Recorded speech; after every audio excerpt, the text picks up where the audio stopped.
नमस्कार मंडळी. आजच्या ब्लॉगमध्ये आज सगळा गोंधळच पाहायला मिळणार आहे. चला तर मग सुरू करूया.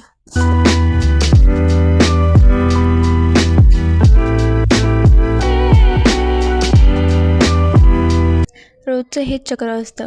आधी चहा पाणी आणि मग ही रोजची भांडी घासून ओटा चकचकीत करणे. एखादी ही सकाळची भांडी आवरली की घरातलं अर्ध काम संपल्यासारखं वाटतं.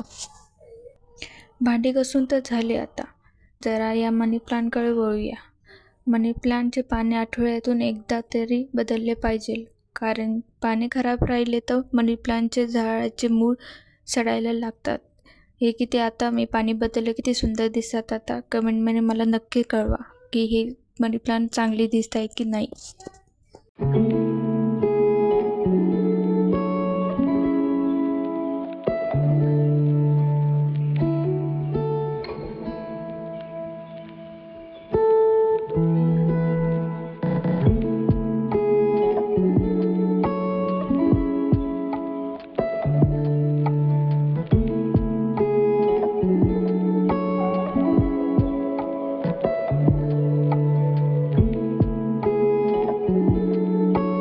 सुट्टीच्या दिवशी मनूला बटाटा भाता खायची फरमाईश होती, तर मी लगेचच किचनमध्ये गेले आणि बटाटा भाताची तयारी सुरू केले का लहान मुलांना हा बटाटा भाता इतका आवडतो ना की यात फार काही नसतं तरी हे अगदी आवडीने खातात.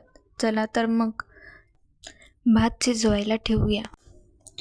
बटाटा तेलात टाकला तेवढ्यात दरवाजावर बेल वाजली. माझे जे घराबाहेरचे चालणारे छोटासा कटलेरीचा बिझनेस आहे ना, त्यांना कस्टमर आले. आता कस्टमर आले म्हटल्यावर आधी त्यांना सांभाळावं लागतं. हे बघा, त्यांना सामान दाखवता संपूर्ण रूम किती पसारा झाला. लेडीज कस्टमर आल्यावर की या भरपूर व्हरायटी दाखवायला लागतात. एकामागे एक डबा काढतात. तिथे एवढं पसारा झालं की विसरू नका. कस्टमरने सामान घेतलं आणि त्यांना गेलेलं, पण त्याच्यानंतर हा सगळा पसारा आवरून पूर्णपणे सेटअप करायला माझी खूपच वेळ गेला. एका छोट्याशा बिझनेसची हीच तर खरी कसरत असते.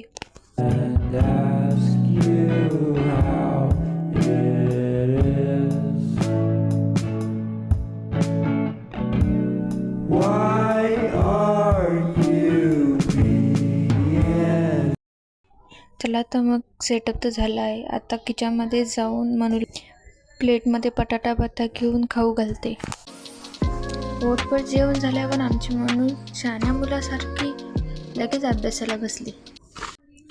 तर मंडळी, मनूने खेळ खेळता बघा किती सुंदर खेळ बनवला. तिचा हा आनंद पाहून आणि आजचा दिवस तिच्यासोबत कसा घालवून खूप छान वाटलं. व्हिडिओ आवडला असेल तर नक्की लाईक करा आणि शेअर करा. आमच्या चॅनलला सबस्क्राईब करा आणि अजिबात विसरू नका. धन्यवाद.